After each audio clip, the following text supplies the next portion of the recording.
बऱ्याचदा अंडरआर्म्सला heavier dark patches असतात आणि क्लायंटकडे वेळ कमी असतो, तर तिथे मी सजेशन देईल केमिकल पील आपण करतो, क्लिनिकल लेवलवरती करतो. केमिकल पील हा त्याच्यासाठी खूप चांगला ऑप्शन आहे.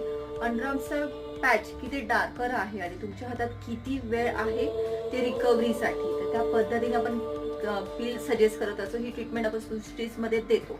बऱ्याच आपले नेक टॅनिंग असतं, गुडघा किंवा घोटा टॅनिंग असतो, एल्बो टॅनिंग असतो, पायाचे टोज टॅनिंग असतं, तर तिथे पण आपण केमिकल पील हा खूप चांगला ऑप्शन आहे. याला सेकंडरी ऑप्शन असतं की अल्ट्राउंड पॉलिशिंग म्हणून. तर आम्ही एक सेटिंग पीलचं घेतो आणि दुसऱ्या सेटिंग पॉलिशिंगचं घेतो. असं 3 ते 4 सेटिंग मध्ये एक्स्ट्रीम तुम्हाला 70-80% रिझल्ट आरामात मिळणार आहे. सृष्टीजमध्ये या सगळ्या आपण ट्रीटमेंट करतो, अगदी व्यवस्थित प्रोफेशनल क्लिनिकल लेवलवरती करतो. तर भेटूयात. असं काही सजेशन हवं असेल केमिकल पील बद्दल तर तुम्ही मला विचारू शकता. Thank you so much.